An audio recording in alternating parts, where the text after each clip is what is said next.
कई रूहें कईयों के साथ चिपट जाती हैं, कईयों के साथ रहती हैं और उनको बुरा बनाती है।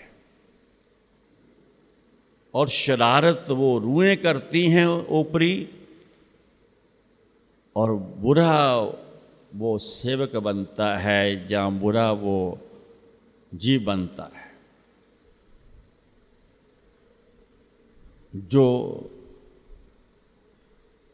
समझो कि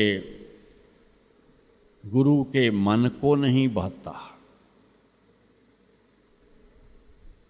बुरे वो बनते हैं संगत के जीव, जो देखती हैं कि इसकी बोली बहुत बुरी है। बोल कौन रहा ये कोई नहीं देख सकता, कर कौन रहा ये सब देखेंगे।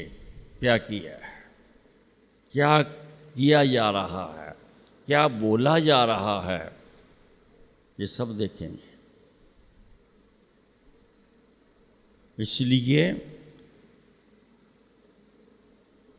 हुक्म की मर्यादा ज़रूरी है। हुक्म की मर्यादा में सब कुछ ठीक हो सकता है, क्योंकि फिर बंधन लगेगा। फिर उस आत्मा को भी बंदी बनाया जाएगा। बंदी मतलब जिसको कहते हैं ना कि कैदी बनाया जाएगा। अकेला बाहरी कैद की बात नहीं है कि जो जेल में होते हैं वो कैदी होते हैं, उनकी बात और है। लेकिन जो गुरु से, सतगुरु से रूहें सेवा सिमरन में रहती हैं, उनके भाणे में, उनके हुक्म में रहती हैं, समझो उन रूहों को अपने आप ही कैद हो जाती है कि वो फिर किसी और तरफ को जा ही नहीं सकती, और उन रूहों को भी प्रेम हो जाता है। उनके अंतर भी गुरु कृपा हो जाती है कि चाहत पैदा हो जाती है अपना उद्धार करवाने की, कि मेरा उद्धार हो जाए, कि मैं किसी भी जीव को साथ लेकर के घूमती रहती हूँ, कभी कहीं कभी कहीं, और इसमें मैं गुनाहगार बनती हूँ।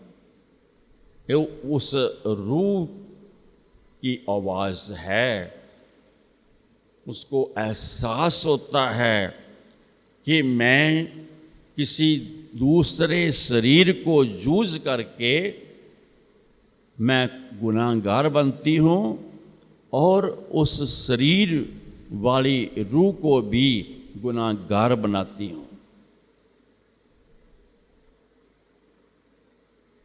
और जब ऐसा एहसास होता है इन गुनाहों का भुगतान मुझे करना पड़ेगा, तो फिर वो रूहें गुनाहों से तौबा करती हैं।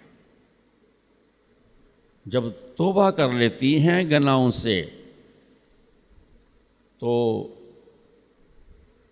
वो परमात्मा, वो सतगुरु, वो मुर्शद की दुआ पे वो मालिक दयाल होता है,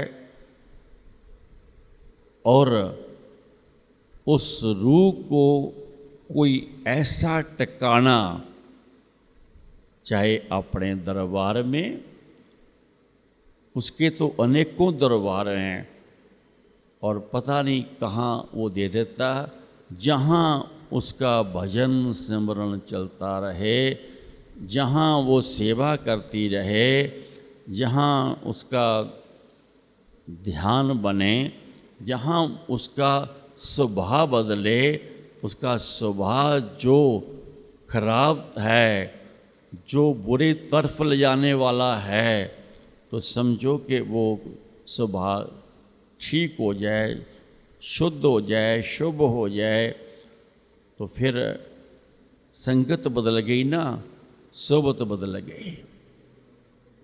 तो इन चीज़ को जानना चाहिए, सोचना चाहिए। इसके साथ ही नानक नाम चढ़दी कला तेरे पाणे सर्वदा भला।